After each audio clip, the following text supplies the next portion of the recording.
Part 1. Laying Plans. Sun Tzu said, "The art of war is of vital importance to the state. It is a matter of life and death, a road either to safety or to ruin. Hence it is a subject of inquiry which can on no account be neglected. The art of war, then, is governed by 5 constant factors, to be taken into account in one's deliberations, when seeking to determine the conditions obtaining in the field. These are 1. The moral law, 2. Heaven, 3. Earth, 4. The commander, 5. Method and discipline. The moral law causes the people to be in complete accord with their ruler, so that they will follow him regardless of their lives, undismayed by any danger. Heaven signifies night and day, cold and heat, times and seasons. Earth comprises distances, great and small, danger and security, open ground and narrow passes, the chances of life and death. The commander stands for the virtues of wisdom, sincerity, benevolence, courage, and strictness. By method and discipline are to be understood the marshalling of the army in its proper subdivisions, the graduations of rank among the officers, the maintenance of roads by which supplies may reach the army, and the control of military expenditure. These 5 heads should be familiar to every general. He who knows them will be victorious. He who knows them not will fail. Therefore, in your deliberations, when seeking to determine the military conditions, let them be made the basis of a comparison in this wise. 1. Which of the 2 sovereigns is imbued with the moral law? 2. Which of the 2 generals has most ability? 3. With whom lie the advantages derived from heaven and earth? 4. On which side is discipline most rigorously enforced? 5. Which army is stronger? 6. On which side are officers and men more highly trained? 7. In which army is there the greater constancy both in reward and punishment? By means of these 7 considerations I can forecast victory or defeat. The general that hearkens to my counsel and acts upon it will conquer. Let such a one be retained in command. The general that hearkens not to my counsel nor acts upon it will suffer defeat. Let such a one be dismissed. While heeding the profit of my counsel, avail yourself also of any helpful circumstances over and beyond the ordinary rules. According as circumstances are favorable, one should modify one's plans. All warfare is based on deception. Hence, when able to attack, we must seem unable. When using our forces, we must seem inactive. When we are near, we must make the enemy believe we are far away. When far away, we must make him believe we are near. Hold out baits to entice the enemy. Feign disorder and crush him. If he is secure at all points, be prepared for him. If he is in superior strength, evade him. If your opponent is of choleric temper, seek to irritate him. Pretend to be weak, that he may grow arrogant. If he is taking his ease, give him no rest. If his forces are united, separate them. Attack him where he is unprepared. Appear where you are not expected. These military devices, leading to victory, must not be divulged beforehand. Now the general who wins a battle makes many calculations in his temple ere the battle is fought. The general who loses a battle makes but few calculations beforehand. Thus do many calculations lead to victory, and few calculations to defeat. How much more no calculation at all? It is by attention to this point that I can foresee who is likely to win or lose. End of Part 1. Part 2. Waging War. Sun Tzu said, "In the operations of war, where there are in the field 1,000 swift chariots, as many heavy chariots, and 100,000 mail-clad soldiers, with provisions enough to carry them 1,000 li, the expenditure at home and at the front, including entertainment of guests, small items such as glue and paint, and sums spent on chariots and armor, will reach the total of 1,000 ounces of silver per day. Such is the cost of raising an army of 100,000 men." When you engage in actual fighting, if victory is long in coming, then men's weapons will grow dull and their ardor will be damped. If you lay siege to a town, you will exhaust your strength. Again, if the campaign is protracted, the resources of the state will not be equal to the strain. Now, when your weapons are dulled, your ardor damped, your strength exhausted, and your treasure spent, other chieftains will spring up to take advantage of your extremity. Then no man, however wise, will be able to avert the consequences that must ensue. Thus, though we have heard of stupid haste in war, cleverness has never been seen associated with long delays. There is no instance of a country having benefited from prolonged warfare. It is only one who is thoroughly acquainted with the evils of war that can thoroughly understand the profitable way of carrying it on. The skillful soldier does not raise a second levy. Neither are his supply wagons loaded more than twice. Bring war material with you from home, but forage on the enemy. Thus the army will have food enough for its needs. Poverty of the state exchequer causes an army to be maintained by contributions from a distance. Contributing to maintain an army at a distance causes the people to be impoverished. On the other hand, the proximity of an army causes prices to go up, and high prices cause the people's substance to be drained away. When their substance is drained away, the peasantry will be afflicted by heavy exactions. With this loss of substance and exhaustion of strength, the homes of the people will be stripped bare, and 3/10 of their income will be dissipated, while government expenses for broken chariots, worn-out horses, breastplates and helmets, bows and arrows, spears and shields, protective mantles, draft oxen, and heavy wagons will amount to 4/10 of its total revenue. Hence, a wise general makes a point of foraging on the enemy. 1 cartload of the enemy's provisions is equivalent to 20 of one's own, and likewise a single picul of his provender is equivalent to 20 from one's own store. Now, in order to kill the enemy, our men must be roused to anger. That there may be advantage from defeating the enemy, they must have their rewards. Therefore, in chariot fighting, when 10 or more chariots have been taken, those should be rewarded who took the first. Our own flags should be substituted for those of the enemy, and their chariots mingled and used in conjunction with ours. The captured soldiers should be kindly treated and kept. This is called using the conquered foe to augment one's own strength. In war, then, let your great object be victory, not lengthy campaigns. Thus it may be known that the leader of armies is the arbiter of the people's fate, the man on whom it depends whether the nation shall be in peace or in peril. End of Part 2. Part 3. Attack by Stratagem. Sun Tzu said, "In the practical art of war, the best thing of all is to take the enemy's country whole and intact. To shatter and destroy it is not so good. So, too, it is better to recapture an army entire than to destroy it, to capture a regiment, a detachment, or a company entire than to destroy them. Hence, to fight and conquer in all your battles is not supreme excellence. Supreme excellence consists in breaking the enemy's resistance without fighting. Thus, the highest form of generalship is to balk the enemy's plans. The next best is to prevent the junction of the enemy's forces. The next in order is to attack the enemy's army in the field. And the worst policy of all is to besiege walled cities. The rule is not to besiege walled cities if it can possibly be avoided. The preparation of mantlets, movable shelters, and various implements of war will take up 3 whole months, and the piling up of mounds against the walls will take 3 months more. The general, unable to control his irritation, will launch his men to the assault like swarming ants, with the result that 1/3 of his men are slain, while the town still remains untaken. Such are the disastrous effects of a siege. Therefore the skillful leader subdues the enemy's troops without any fighting. He captures their cities without laying siege to them. He overthrows their kingdom without lengthy operations in the field.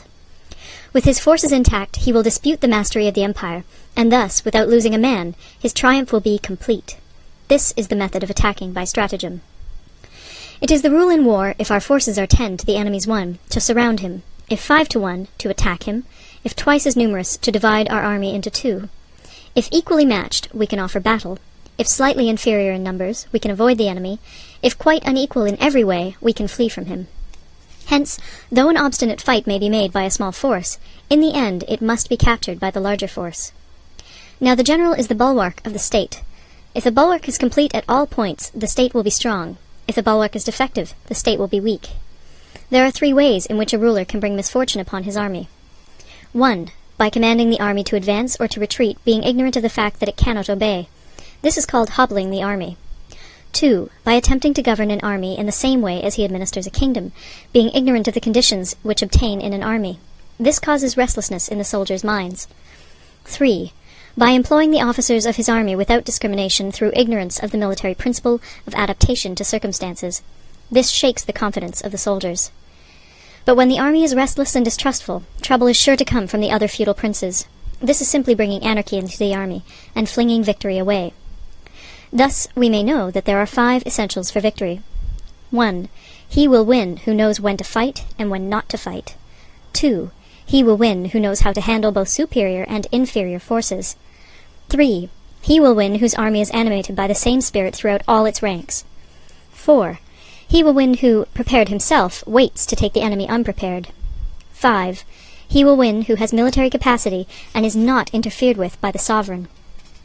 Hence the saying, if you know the enemy and know yourself, you need not fear the result of 100 battles.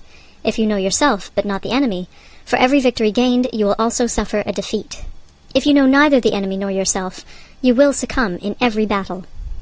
End of Part 3. Part 4. Tactical Dispositions. Sun Tzu said, "The good fighters of old first put themselves beyond the possibility of defeat, and then waited for an opportunity of defeating the enemy. To secure ourselves against defeat lies in our own hands, but the opportunity of defeating the enemy is provided by the enemy himself. Thus, the good fighter is able to secure himself against defeat, but cannot make certain of defeating the enemy. Hence the saying, 'One may know how to conquer without being able to do it.' Security against defeat implies defensive tactics. Ability to defeat the enemy means taking the offensive. Standing on the defensive indicates insufficient strength. Attacking, a superabundance of strength. The general who is skilled in defense hides in the most secret recesses of the earth. He who is skilled in attack flashes forth from the topmost heights of heaven. Thus, on the one hand, we have ability to protect ourselves, on the other, a victory that is complete. To see victory only when it is within the ken of the common herd is not the acme of excellence. Neither is it the acme of excellence if you fight and conquer, and the whole empire says, 'Well done!' To lift an autumn hair is no sign of great strength. To see the sun and moon is no sign of sharp sight. To hear the noise of thunder is no sign of a quick ear. What the ancients called a clever fighter is one who not only wins, but excels in winning with ease. Hence, his victories bring him neither reputation for wisdom nor credit for courage. He wins his battles by making no mistakes. Making no mistakes is what establishes the certainty of victory, for it means conquering an enemy that is already defeated. Hence, the skillful fighter puts himself into a position which makes defeat impossible, and does not miss the moment for defeating the enemy. Thus it is that in war the victorious strategist only seeks battle after the victory has been won, whereas he who is destined to defeat first fights and afterwards looks for victory. The consummate leader cultivates the moral law and strictly adheres to method and discipline. Thus it is in his power to control success. In respect of military method we have, firstly, measurement, secondly, estimation of quantity, thirdly, calculation, fourthly, balancing of chances, fifthly, victory. Measurement owes its existence to earth, estimation of quantity to measurement, calculation to estimation of quantity, balancing of chances to calculation, and victory to balancing of chances. A victorious army opposed to a routed one is as a pound's weight placed in the scale against a single grain. The onrush of a conquering force is like the bursting of pent-up waters into a chasm 1,000 fathoms deep. End of Part 4. Part 5. Energy. Sun Tzu said, "The control of a large force is the same principle as the control of a few men. It is merely a question of dividing up their numbers." Fighting with a large army under your command is nowise different from fighting with a small one. It is merely a question of instituting signs and signals. To ensure that your whole host may withstand the brunt of the enemy's attack and remain unshaken, this is effected by maneuvers direct and indirect. That the impact of your army may be like a grindstone dashed against an egg, this is effected by the science of weak points and strong. In all fighting, the direct method may be used for joining battle, but indirect methods will be needed in order to secure victory. Indirect tactics, efficiently applied, are inexhaustible as heaven and earth, unending as the flow of rivers and streams. Like the sun and moon, they end but to begin anew. Like the 4 seasons, they pass away to return once more. There are not more than 5 musical notes, yet the combinations of these 5 give rise to more melodies than can ever be heard. There are not more than 5 primary colors, blue, yellow, red, white, and black, yet in combination they produce more hues than can ever be seen. There are not more than 5 cardinal tastes, sour, acrid, salt, sweet, bitter, yet combinations of them yield more flavors than can ever be tasted. In battle, there are not more than 2 methods of attack, the direct and the indirect, yet these 2 in combination give rise to an endless series of maneuvers. The direct and the indirect lead on to each other in turn. It is like moving in a circle. You never come to an end. Who can exhaust the possibilities of their combination? The onset of troops is like the rush of a torrent which will even roll stones along in its course. The quality of decision is like the well-timed swoop of a falcon, which enables it to strike and destroy its victim. Therefore, the good fighter will be terrible in his onset and prompt in his decision. Energy may be likened to the bending of a crossbow, decision to the releasing of a trigger. Amid the turmoil and tumult of battle, there may be seeming disorder, and yet no real disorder at all. Amid confusion and chaos, your array may be without head or tail, yet it will be proof against defeat. Simulated disorder postulates perfect discipline. Simulated fear postulates courage. Simulated weakness postulates strength. Hiding order beneath the cloak of disorder is simply a question of subdivision. concealing courage under their show of timidity, presupposes a fund of latent energy. Masking strength with weakness is to be effected by tactical dispositions. Thus, one who is skillful at keeping the enemy on the move maintains deceitful appearances, according to which the enemy will act. He sacrifices something that the enemy may snatch at it. By holding out baits, he keeps him on the march. Then, with a body of picked men, he lies in wait for him. The clever combatant looks to the effect of combined energy, and does not require too much from individuals. Hence his ability to pick out the right men and utilize combined energy. When he utilizes combined energy, his fighting men become as it were like unto rolling logs or stones, for it is the nature of a log or stone to remain motionless on level ground, and to move when on a slope. If four-cornered, to come to a standstill, but if round-shaped, to go rolling down. Thus the energy developed by good fighting men is as the momentum of a round stone rolled down a mountain thousands of feet in height. So much on the subject of energy. End of Part 5. Part 6. Weak Points and Strong. Sun Tzu said, "Whoever is first in the field and awaits the coming of the enemy will be fresh for the fight. Whoever is second in the field and has to hasten to battle will arrive exhausted." Therefore, the clever combatant imposes his will on the enemy, but does not allow the enemy's will to be imposed on him. By holding out advantages to him, he can cause the enemy to approach of his own accord, or, by inflicting damage, he can make it impossible for the enemy to draw near. If the enemy is taking his ease, he can harass him. If well supplied with food, he can starve him out. If quietly encamped, he can force him to move. Appear at points which the enemy must hasten to defend. March swiftly to places where you are not expected. An army may march great distances without distress if it marches through country where the enemy is not. You can be sure of succeeding in your attacks if you only attack places which are undefended. You can ensure the safety of your defense if you only hold positions that cannot be attacked. Hence, that general is skillful in attack whose opponent does not know what to defend, and he is skillful in defense whose opponent does not know what to attack. O divine art of subtlety and secrecy! Through you we learn to be invisible, through you inaudible, and hence we can hold the enemy's fate in our hands. You may advance and be absolutely irresistible if you make for the enemy's weak points. You may retire and be safe from pursuit if your movements are more rapid than those of the enemy. If we wish to fight, the enemy can be forced to an engagement even though he be sheltered behind a high rampart and a deep ditch. All we need do is attack some other place that he will be obliged to relieve. If we do not wish to fight, we can prevent the enemy from engaging us even though the lines of our encampment be merely traced out on the ground. All we need do is throw something odd and unaccountable in his way. By discovering the enemy's dispositions and remaining invisible ourselves, we can keep our forces concentrated while the enemy's must be divided.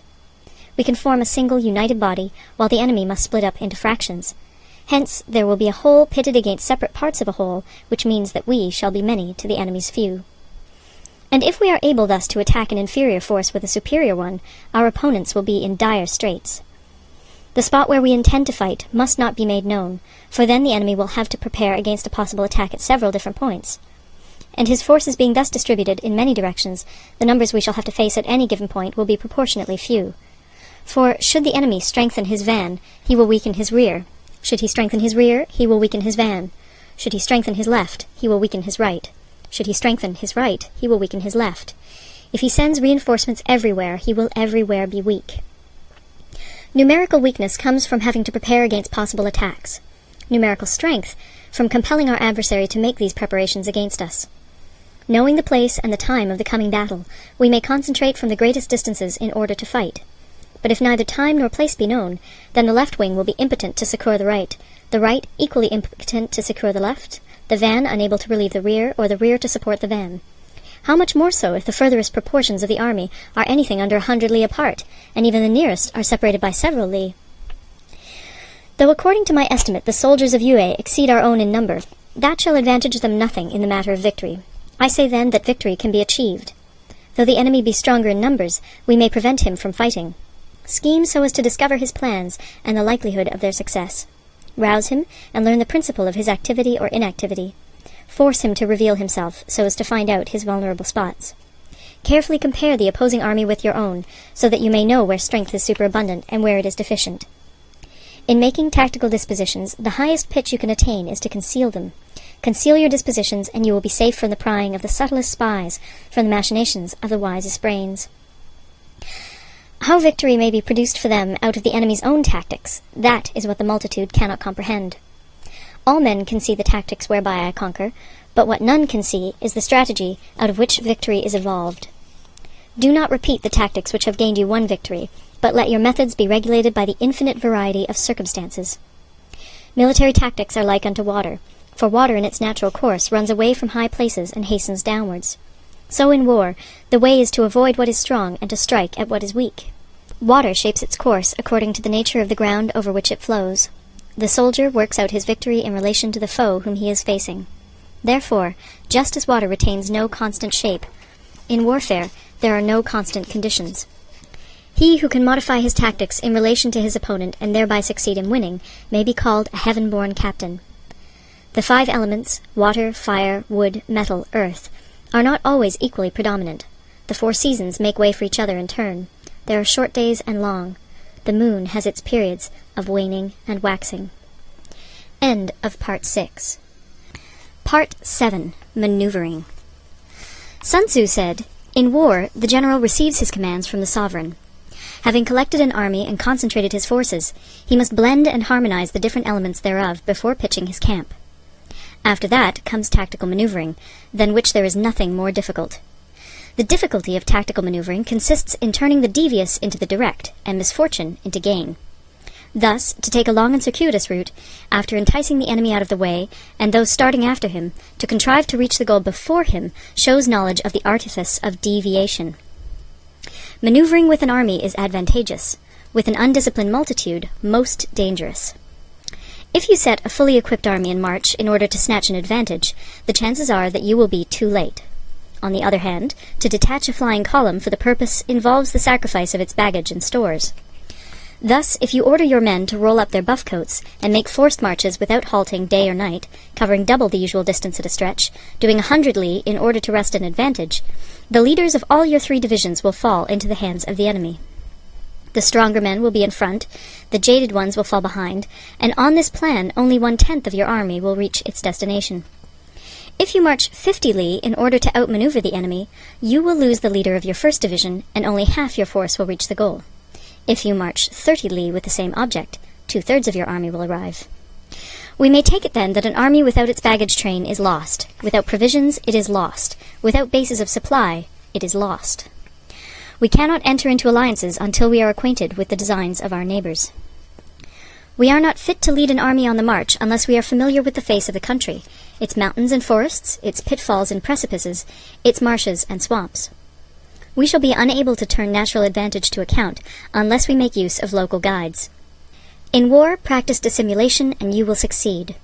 Whether to concentrate or to divide your troops must be decided by circumstances.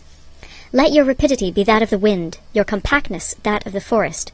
In raiding and plundering be like fire, in immovability like a mountain. Let your plans be dark, and impenetrable as night, and when you move, fall like a thunderbolt. When you plunder a countryside, let the spoil be divided amongst your men. When you capture new territory, cut it up into allotments for the benefit of the soldiery. Ponder and deliberate before you make a move. He will conquer who has learnt the artifice of deviation. Such is the art of maneuvering. The Book of Army Management says, "On the field of battle, the spoken word does not carry far enough. Hence the institution of gongs and drums.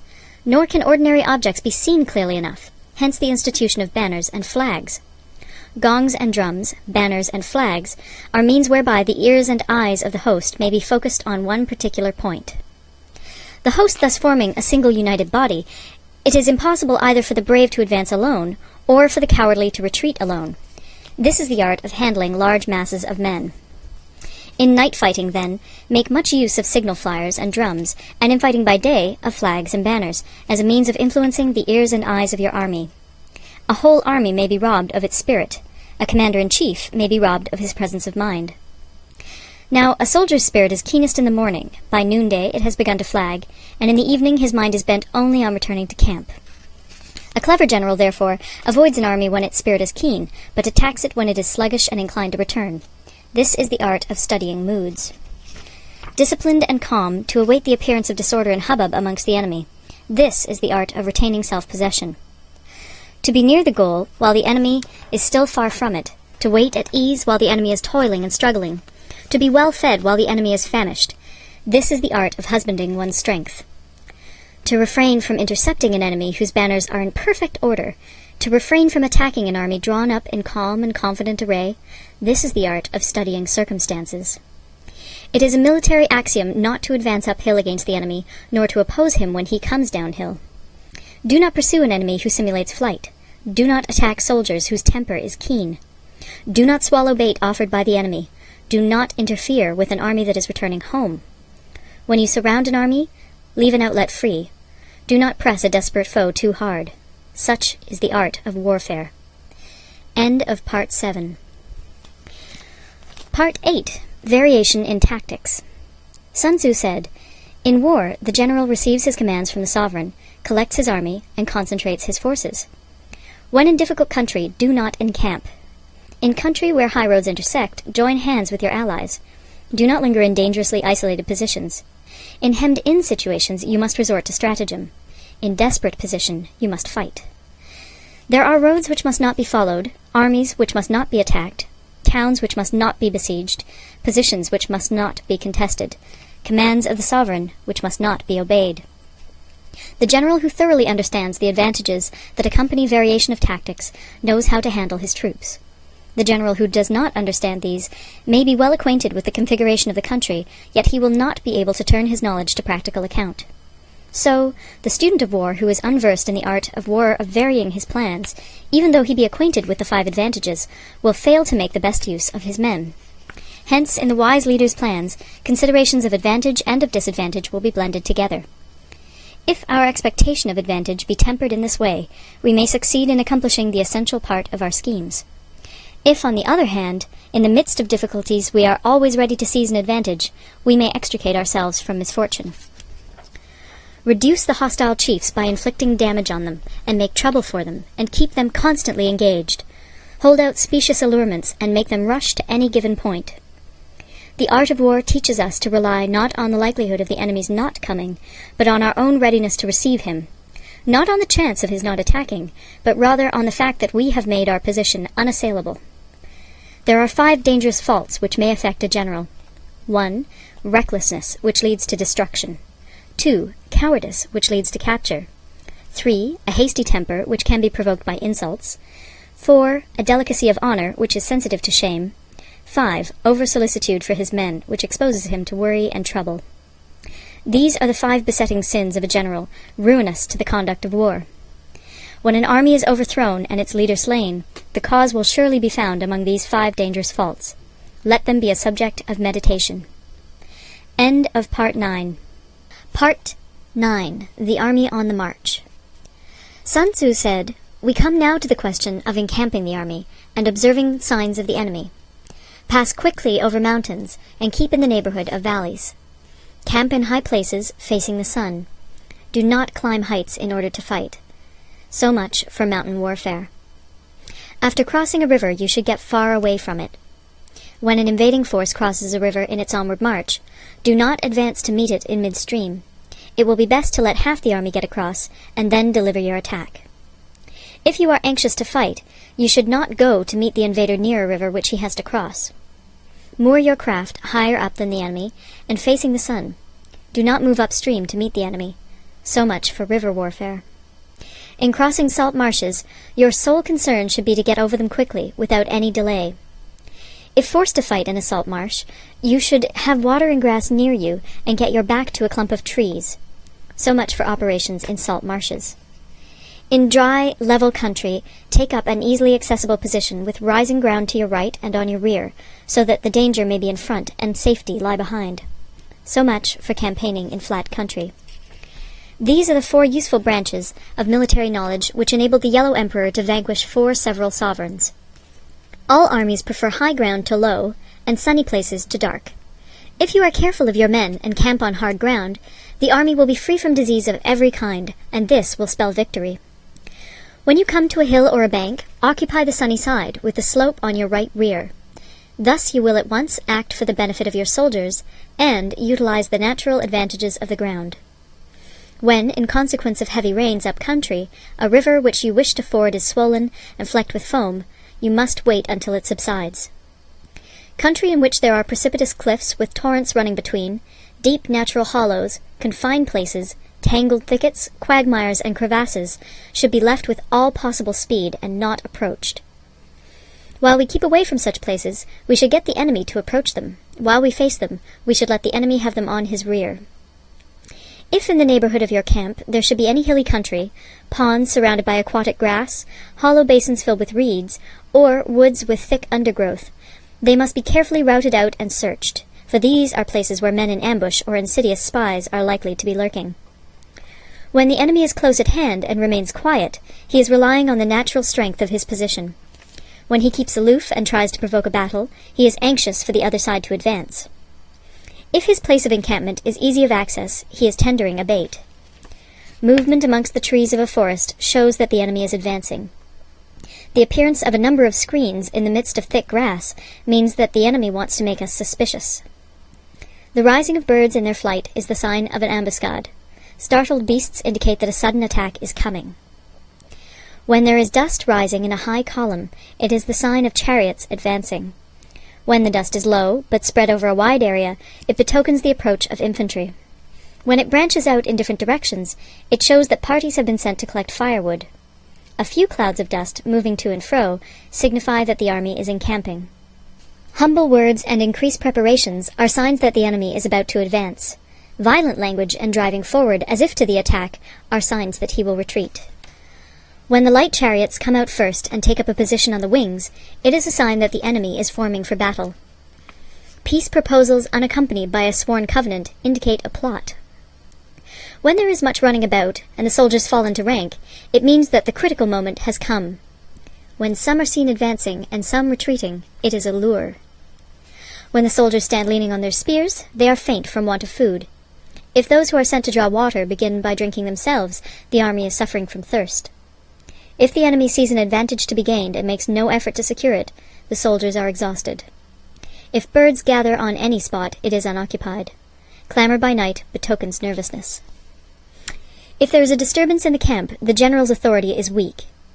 If the banners and flags are shifted about, sedition is afoot. If the officers are angry, it means that the men are weary. When an army feeds its horses with grain and kills its cattle for food, and when the men do not hang their cooking pots over the campfires, showing that they will not return to their tents, you may know that they are determined to fight to the death. The sight of men whispering together in small knots, or speaking in subdued tones, points to disaffection amongst the rank and file. Too frequent rewards signify that the enemy is at the end of his resources. Too many punishments betray a condition of dire distress. To begin by bluster, but afterwards to take fright at the enemy's numbers, shows a supreme lack of intelligence. When envoys are sent with compliments in their mouths, it is a sign that the enemy wishes for a truce. If the enemy's troops march up angrily and remain facing ours for a long time without either joining battle or taking themselves off again, the situation is one that demands great vigilance and circumspection. If our troops are no more in number than the enemy, that is amply sufficient. It only means that no direct attack can be made. What we can do is simply to concentrate all our available strength, keep a close watch on the enemy, and obtain reinforcements. He who exercises no forethought, but makes light of his opponents, is sure to be captured by them. If soldiers are punished before they have grown attached to you, they will not prove submissive. And, unless submissive, they will be practically useless.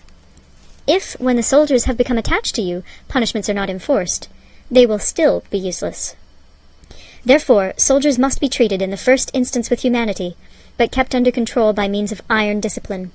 This is a certain road to victory. If, in training soldiers, commands are habitually enforced, the army will be well disciplined. If not, its discipline will be bad. If a general shows confidence in his men, but always insists on his orders being obeyed, the gain will be mutual. End of Part 9. Part 10. Terrain. Sun Tzu said, we may distinguish 6 kinds of terrain, to wit, 1. Accessible ground, 2. Entangling ground, 3. Temporizing ground, 4. Narrow passes, 5. Precipitous heights, 6. Positions at a great distance from the enemy. Ground which can be freely traversed by both sides is called accessible. With regard to ground of this nature, be before the enemy in occupying the raised and sunny spots, and carefully guard your line of supplies. Then you will be able to fight with advantage. Ground which can be abandoned but is hard to reoccupy is called entangling. From a position of this sort, if the enemy is unprepared, you may sally forth and defeat him. But if the enemy is prepared for your coming, and you fail to defeat him, then, return being impossible, disaster will ensue. When the position is such that neither side will gain by making the first move, it is called temporizing ground. In a position of this sort, even though the enemy should offer us an attractive bait, it will be advisable not to stir forth, but rather to retreat, thus enticing the enemy in his turn. Then, when part of his army has come out, we may deliver our attack with advantage. With regard to narrow passes, if you can occupy them first, let them be strongly garrisoned and await the advent of the enemy. Should the army forestall you in occupying a pass, do not go after him if the pass is fully garrisoned, but only if it is weakly garrisoned. With regard to precipitous heights, if you are beforehand with your adversary, you should occupy the raised and sunny spots, and there wait for him to come up. If the enemy has occupied them before you, do not follow him, but retreat, and try to entice him away. If you are situated at a great distance from the enemy, and the strength of the two armies is equal, it is not easy to provoke a battle, and fighting will be to your disadvantage. These 6 are the principles connected with earth. The general who's attained a responsible post must be careful to study them. Now, an army is exposed to 6 several calamities, not arising from natural causes, but from faults for which the general is responsible. These are 1. Flight, 2. Insubordination, 3. Collapse, 4. Ruin, 5. Disorganization, 6. Rout. Other conditions being equal, if one force is hurled against another 10 times its size, the result will be the flight of the former. When the common soldiers are too strong and their officers too weak, the result is insubordination. When the officers are too strong and the common soldiers too weak, the result is collapse. When the higher officers are angry and insubordinate, and on meeting the enemy give battle on their own account from a feeling of resentment, before the commander-in-chief can tell whether or not he is in a position to fight, the result is ruin.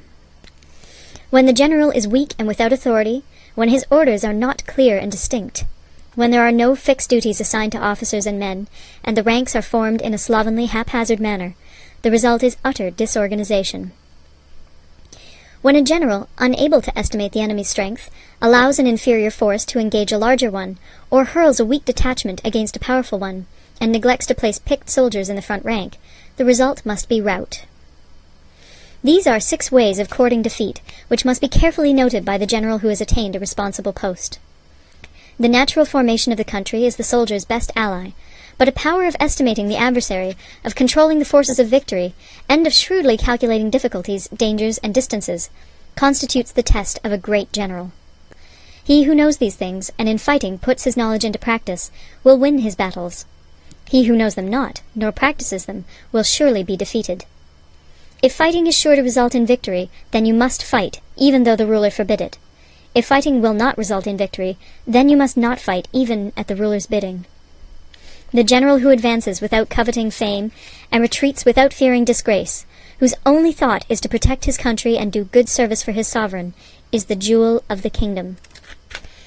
Regard your soldiers as your children, and they will follow you into the deepest valleys. Look upon them as your own beloved sons, and they will stand by you even unto death. If, however, you are indulgent, but unable to make your authority felt, kind-hearted, but unable to enforce your commands, and incapable, moreover, of quelling disorder, then your soldiers must be likened to spoilt children. They are useless for any practical purpose. If we know that our own men are in a condition to attack, but are unaware that the enemy is not open to attack, we have gone only halfway towards victory. If we know that the enemy is open to attack, but are unaware that our own men are not in a condition to attack, we have gone only halfway towards victory. If we know that the enemy is open to attack, and also know that our men are in a condition to attack, but are unaware that the nature of the ground makes fighting impracticable, we have still only gone halfway towards victory. Hence the experienced soldier, once in motion, is never bewildered. Once he has broken camp, he is never at a loss. Hence the saying, if you know the enemy and know yourself, your victory will not stand in doubt. If you know heaven and know earth, you may make your victory complete. End of Part 10. Part 11. The 9 Situations. Sun Tzu said, The art of war recognizes 9 varieties of ground. 1. Dispersive ground. 2. Facile ground. 3. Contentious ground. 4. Open ground. 5. Ground of intersecting highways. 6. Serious ground. 7. Difficult ground. 8. Hemmed-in ground. 9. Desperate ground. When a chieftain is fighting in his own territory, it is dispersive ground. When he has penetrated into hostile territory, but to no great distance, it is facile ground. Ground the possession of which imports great advantage to either side is contentious ground. Ground on which each side has liberty of movement is open ground. Ground which forms the key to 3 contiguous states, so that he who occupies it first has most of the empire at his command, is a ground of intersecting highways. When an army has penetrated into the heart of a hostile country, leaving a number of fortified cities in its rear, it is serious ground. Mountain forests, rugged steeps, marshes, and fens, all country that is hard to traverse, this is difficult ground. Ground which is reached through narrow gorges, and from which we can only retire by tortuous paths, so that a small number of the enemy would suffice to crush a large body of our men, this is hemmed-in ground. Ground on which we can only be saved from destruction by fighting without delay is desperate ground. On dispersive ground, therefore, fight not. On facile ground, halt not. On contentious ground, attack not. On open ground, do not try to block the enemy's way. On the ground of intersecting highways, join hands with your allies. On serious ground, gather in plunder. In difficult ground, keep steadily on the march. On hemmed-in ground, resort to stratagem. On desperate ground, fight. Those who were called skillful leaders of old knew how to drive a wedge between the enemy's front and rear, to prevent cooperation between his large and small divisions, to hinder the good troops from rescuing the bad, the officers from rallying their men. When the enemy's men were united, they managed to keep them in disorder. When it was to their advantage, they made a forward move. When otherwise, they stopped still. If asked how to cope with a great host of the enemy in orderly array, and on the point of marching to the attack, I should say, begin by seizing something which your opponent holds dear. Then he will be amenable to your will. Rapidity is the essence of war. Take advantage of the enemy's unreadiness. Make your way by unexpected routes, and attack unguarded spots. The following are the principles to be observed by an invading force. The further you penetrate into a country, the greater will be the solidarity of your troops, and thus the defenders will not prevail against you. Make forays in fertile country in order to supply your army with food. Carefully study the well-being of your men, and do not overtax them. Concentrate your energy and hoard your strength. Keep your army continually on the move, and devise unfathomable plans. Throw your soldiers into positions whence there is no escape, and they will prefer death to flight. If they will face death, there is nothing they may not achieve. Officers and men alike will put forth their uttermost strength. Soldiers, when in desperate straits, lose the sense of fear. If there is no place of refuge, they will stand firm. If they are in hostile country, they will show a stubborn front. If there is no help for it, they will fight hard. Thus, without waiting to be marshaled, the soldiers will be constantly on the qui-vive. Without waiting to be asked, they will do your will. Without restrictions, they will be faithful. Without giving orders, they can be trusted. Prohibit the taking of omens, and do away with superstitious doubts. Then, until death itself comes, no calamity need be feared. If our soldiers are not overburdened with money, it is not because they have a distaste for riches. If their lives are not unduly long, it is not because they are disinclined to longevity. On the day they are ordered out to battle, your soldiers may weep, those sitting up bedewing their garments, and those lying down, letting the tears run down their cheeks. But let them once be brought to bay, and they will display the courage of a Chu or a Kui. The skillful tactician may be likened to the Shuai Jan. Now, the Shuai Jan is a snake that is found in the Cheung Mountains. Strike at its head, and you will be attacked by its tail. Strike at its tail, and you will be attacked by its head. Strike at the middle, and you will be attacked by head and tail both. Asked if an army can be made to imitate the Shuai Jan, I should answer yes. For the men of Wu and the men of Yue are enemies. Yet if they are crossing a river in the same boat and are caught by a storm, they will come to each other's assistance, just as the left hand helps the right. Hence, it is not enough to put one's trust in the tethering of horses and the burying of chariot wheels in the ground. The principle on which to manage an army is to set up one standard of courage, which all must reach. How to make the best of both strong and weak, that is a question involving the proper use of ground. Thus, the skillful general conducts his army just as though he were leading a single man, willy-nilly, by the hand. It is the business of a general to be quiet, and thus ensure secrecy, upright and just, and thus maintain order. He must be able to mystify his officers and men by false reports and appearances, and thus keep them in total ignorance. By altering his arrangements and changing his plans, he keeps the enemy without definite knowledge. By shifting his camp and taking circuitous routes, he prevents the enemy from anticipating his purpose. At the critical moment, the leader of an army acts like one who has climbed up a height and then kicks away the ladder behind him. He carries his men deep into hostile territory before he shows his hand. He burns his boats and breaks his cooking pots. Like a shepherd driving a flock of sheep, he drives his men this way and that, and nothing knows whither he is going. To muster his host and bring it into danger, this may be termed the business of the general. The different measures suited to the 9 varieties of ground, the expediency of aggressive or defensive tactics, and the fundamental laws of human nature, these are things that must most certainly be studied. When invading hostile territory, the general principle is that penetrating deeply brings cohesion. Penetrating but a short way means dispersion. When you leave your own country behind and take your army across neighborhood territory, you find yourself on critical ground. When there are means of communication on all 4 sides, the ground is one of intersecting highways. When you penetrate deeply into a country, it is serious ground. When you penetrate but a little way, it is facile ground. When you have the enemy's strongholds on your rear and narrow passes in front, it is hemmed-in ground. When there is no place of refuge at all, it is desperate ground. Therefore, on dispersive ground, I would inspire my men with unity of purpose.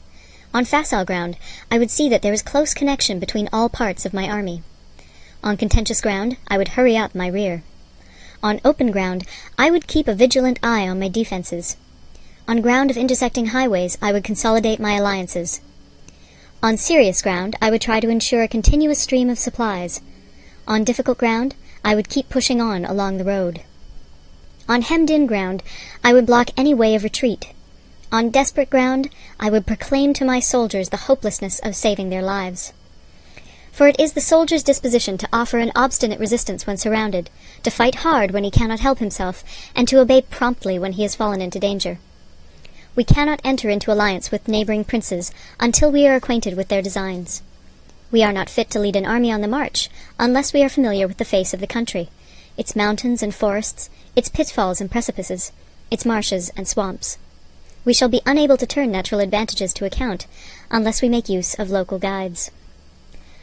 To be ignored of any one of the following 4 or 5 principles does not befit a warlike prince. When a warlike prince attacks a powerful state, his generalship shows itself in preventing the concentration of the enemy's forces. He overawes his opponents, and their allies are prevented from joining against him. Hence, he does not strive to ally himself with all and sundry, nor does he foster the power of other states. He carries out his own secret designs, keeping his antagonists in awe. Thus he is able to capture their cities and overthrow their kingdoms.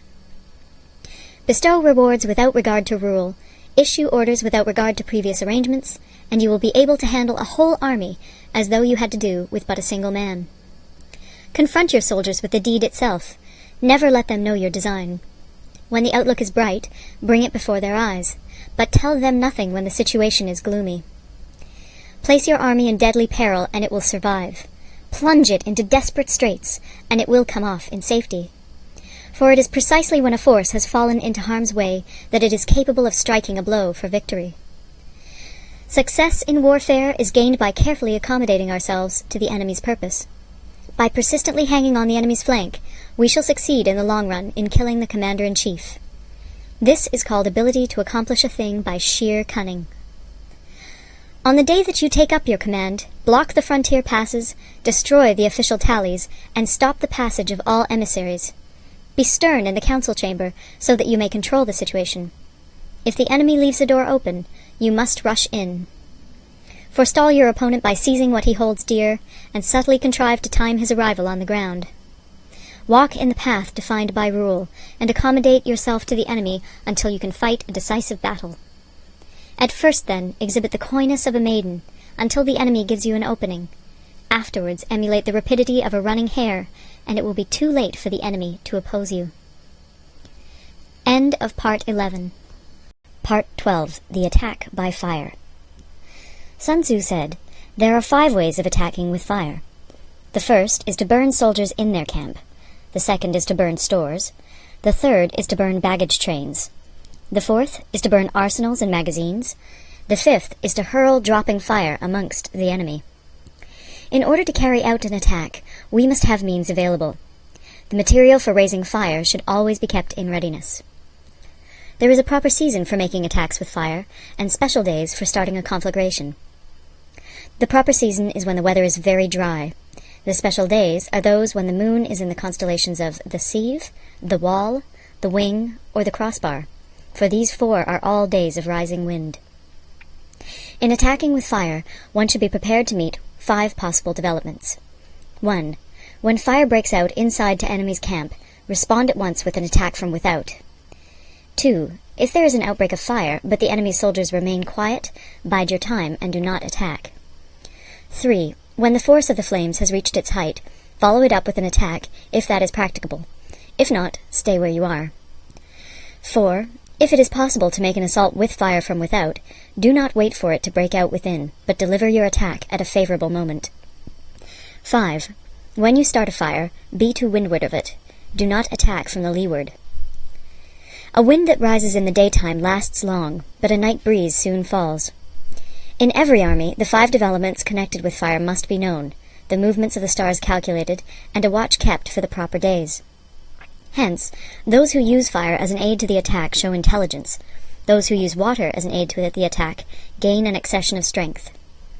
By means of water, an enemy may be intercepted, but not robbed of all his belongings. Unhappy is the fate of one who tries to win his battles and succeed in his attacks without cultivating the spirit of enterprise, for the result is a waste of time and general stagnation. Hence the saying, the enlightened ruler lays his plans well ahead. The good general cultivates his resources. Move not unless you see an advantage. Use not your troops unless there is something to be gained. Fight not unless the position is critical. No ruler should put troops into the field merely to gratify his own spleen. No general should fight a battle simply out of pique. If it is to your advantage, make a forward move. If not, stay where you are. Anger may in time change to gladness. Vexation may be succeeded by content. But a kingdom that has once been destroyed can never come again into being, nor can the dead ever be brought back to life. Hence the enlightened ruler is heedful, and the good general full of caution. This is the way to keep a country at peace and an army intact. End of Part 12. Part 13. The Use of Spies. Sun Tzu said, "Raising a host of 100,000 men and marching them great distances entails heavy loss on the people and a drain on the resources of the state. The daily expenditure will amount to 1,000 ounces of silver. There will be commotion at home and abroad, and men will drop down exhausted on the highways. As many as 700,000 families will be impeded in their labor. Hostile armies may feast each other for years, striving for the victory which is decided in a single day. This being so, to remain in ignorance of the enemy's condition simply because one grudges the outlay of 100 ounces of silver in honors and emoluments is the height of inhumanity. One who acts thus is no leader of men, no present help to his sovereign, no master of victory. Thus, what enables the wise sovereign and the good general to strike and conquer and achieve things beyond the reach of ordinary men is foreknowledge. Now, this foreknowledge cannot be elicited from spirits. It cannot be obtained inductively from experience, nor by any deductive calculation.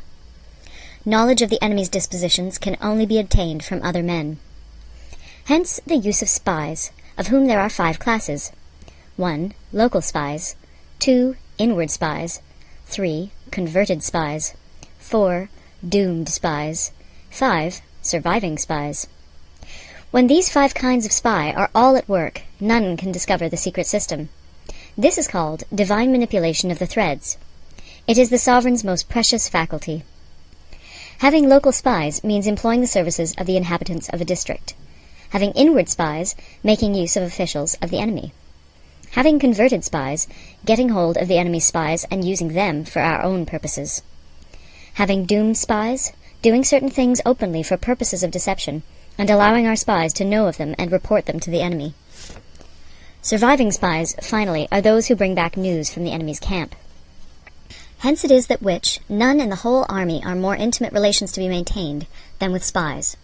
None should be more liberally rewarded. In no other business should greater secrecy be preserved. Spies cannot be usefully employed without a certain intuitive sagacity. They cannot be properly managed without benevolence and straightforwardness. Without subtle ingenuity of mind, one cannot make certain of the truth of their reports. Be subtle, and use your spies for every kind of business. If a secret piece of news is divulged by a spy before the time is ripe, he must be put to death together with the man to whom the secret was told. Whether the object be to crush an army, to storm a city, or to assassinate an individual, it is always necessary to begin by finding out the names of the attendants, the aides-de-camp, and doorkeepers and sentries of the general in command. Our spies must be commissioned to ascertain these. The enemy's spies, who have come to spy on us, must be sought out, tempted with bribes, led away, and comfortably housed. Thus they will become converted spies and available for our service. It is through the information brought by the converted spy that we are able to acquire and employ local and inward spies. It is owing to this information again that we can cause the doomed spy to carry false tidings to the enemy.